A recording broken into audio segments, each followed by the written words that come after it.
In the name of one God, creator, redeemer, and sustainer of our lives, amen. Philip said to him, Lord, show us the Father, and we will be satisfied. Jesus said to him, have I been with you all this time, and still you do not know me? I want to get there, but I want to start with the Tower of Babel, which I think is one of my favorite stories in the Old Testament, and it is prehistory. Like, you cannot locate this story in history because it doesn't exist it's not a historical event per se. Most biblical scholars believe it came out of the Israelites' experience of being in captivity in Babylon, and because it's all about the plains of Shinar and this city, so they believe it's kind of a Jewish commentary on what happens in cities and what happens to people in cities. And so, even though it's not historically located, that doesn't mean that there's not wisdom and truth in it. And I want to listen to that wisdom and truth. Because our story, the bigger story, is that in the beginning, when God began creating, God said, let there be, and it was good, right? That there's this goodness to creation, and God creates humans in God's image. And that, too, is good. And it's profound. That God creates humans in God's image. And God places them in this garden. God places them in relationship with the goodness of creation. And that's the gift of God. That's part of the human condition of being, is to be in relationship with the goodness of the creation that God has created. And it goes bad from there. They get exiled from the garden, and these two brothers, the first two brothers, Cain and Abel, one is a shepherd and one is a farmer. These are people who live off the land. Like shepherds and farmers are living in relationship with the earth. But they end up killing each other, right? And then the story continues, and evil spreads throughout the world, and God is just heartbroken by what has happened to the goodness of creation. And so God wipes it out with this flood, and then regrets that and puts a rainbow in the sky and said, I'll never do that again. But this ongoing wrestling of God with humanity continues. I mean, the rest of the Bible is really that story. And the story of the Tower of Babel is the next story. It says that all humans were together, right? They all had one language because they were all part of the same family. Like there's the family of humanity. They had one language and they were all together. And then they learned how to make bricks and use bitumen for mortar. And rather than depending upon God, the Creator, they began to say, well, we can create. Let us make a city. Right? And so rather than living in relationship with the earth, what they say is, let's create our own world. Let's create the human-built environment where we don't have to worry about nature. And let's go live in a city. And let's build a tower, because isn't this grand? Aren't we amazing? See what we can do.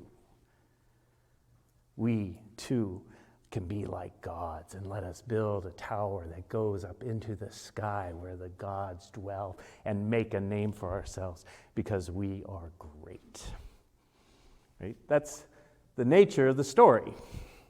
And there's nothing wrong with wanting to make a name for yourself. There's nothing wrong with wanting affirmation and needing affirmation and wanting to do something good and meaningful and impactful in the world. Those are actually really good things for us to be doing. The problem comes is when that we are the center of all that activity.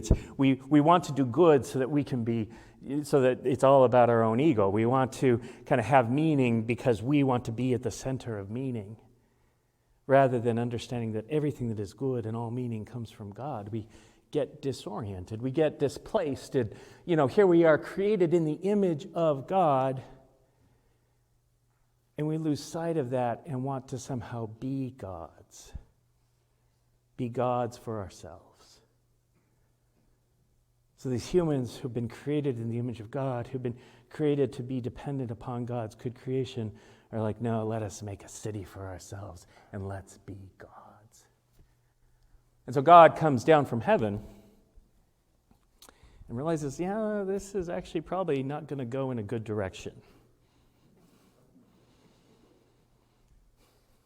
And so God says, well, something's got to be done, because if they keep on in this trajectory, they will never get out of their own idolatry. They will think that there's nothing that they can't do.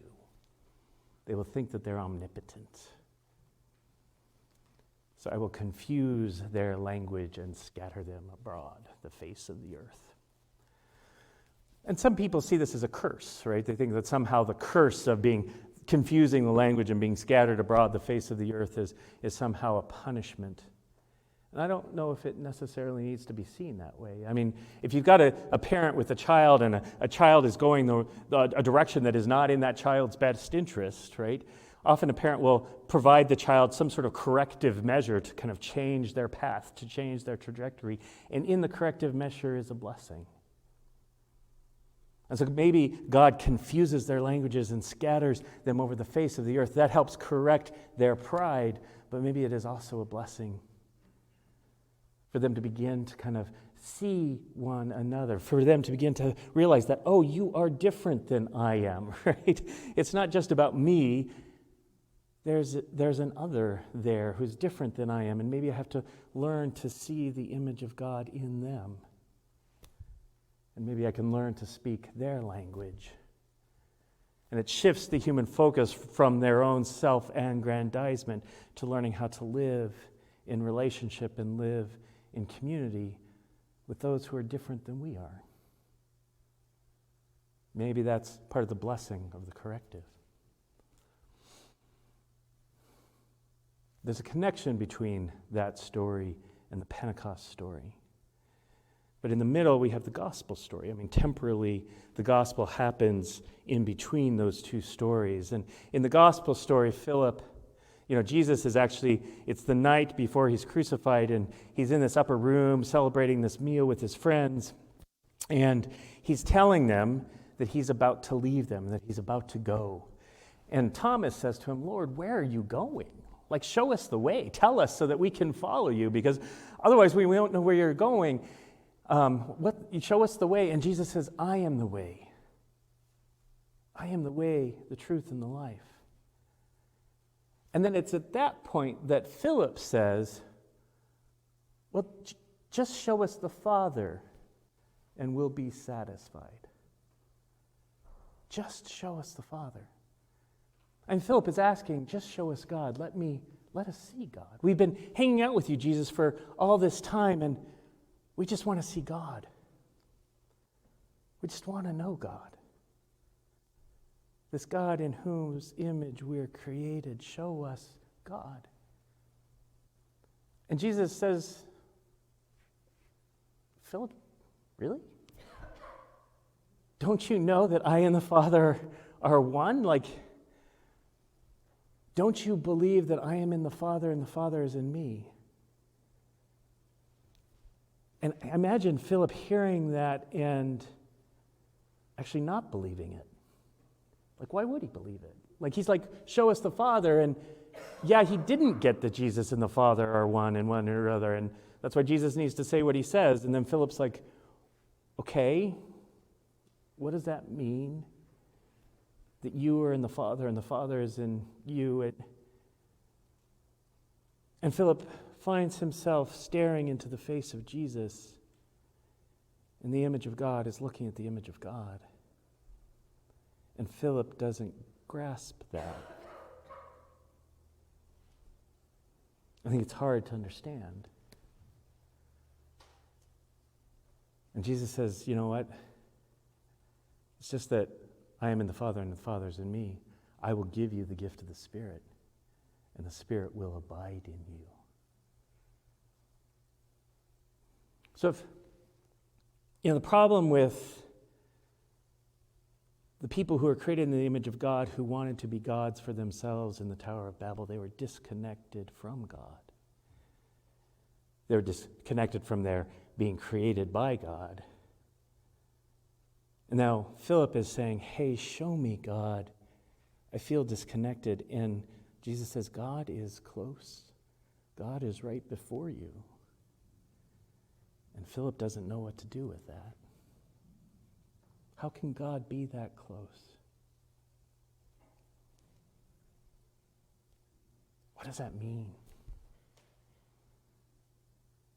And so Philip, he's part of, he sees the crucifixion and the resurrection. He's there with the ascension, and he's gathered with the disciples celebrating Pentecost. And Pentecost is one of the three major Jewish holidays. It's a harvest festival, basically. So it celebrates a festival celebrating the goodness of God's creation and the abundance of what God gives. And so they're all in Jerusalem with Jews from all over the Mediterranean, from all over what is now Turkey and Syria. They're all gathered in Jerusalem celebrating this festival, and the disciples are together, and all of a sudden there is this great wind that blows, right? The wind, the ruah, the pneuma of God blowing through, the Spirit of God, and there's tongues of fire on the top of their heads, and they start speaking in tongues. They start speaking languages. They've been so confused. And all of a sudden they're speaking tongues that other people speak that they hadn't spoken. And this gap between them and the people around them, this difference of language, all of a sudden isn't as much of a barrier as it used to be. And the Jews gathered from all around the world who are there all of a sudden hear them speaking in their languages, and they're like, aren't these guys Galileans? How did they learn Cretan? How did they learn Arabic? How did they learn, Pontian, right? How did they learn these languages? What is this? And they're like, well, they must be drunk, some of them. And Peter gets up and he says, well, no, they're not drunk. It's only 9 o'clock in the morning. This is what the prophet Joel prophesied, that in the last days that God would pour out God's Spirit upon all flesh. And your sons and your daughters would prophesy, and your young men and your young women would see visions, and your old men and your old women would dream dreams. And that the Spirit of God would be given to you. That you who are created in the image of God, you who are created for communion and relationship with God, the Spirit of God will be given as a gift to you.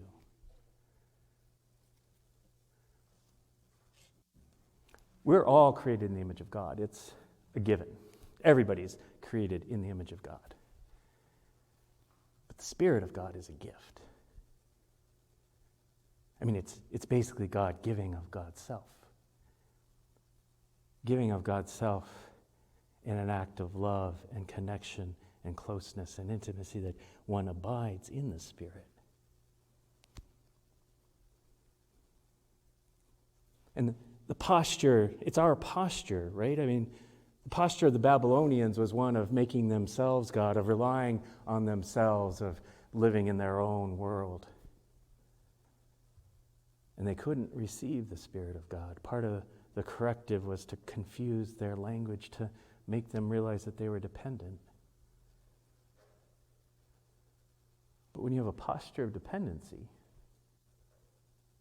a posture of turning away from thinking that you can be God and stepping into an openness to God, that's when the Spirit is given. I think that's what God's desire is, to pour out God's Spirit upon our flesh and to bless us. And part of the spiritual life is learning how to do that shift, to change that posture, to live in a place of openness and receptivity to receive God's gift. That's the journey that we're on. Amen.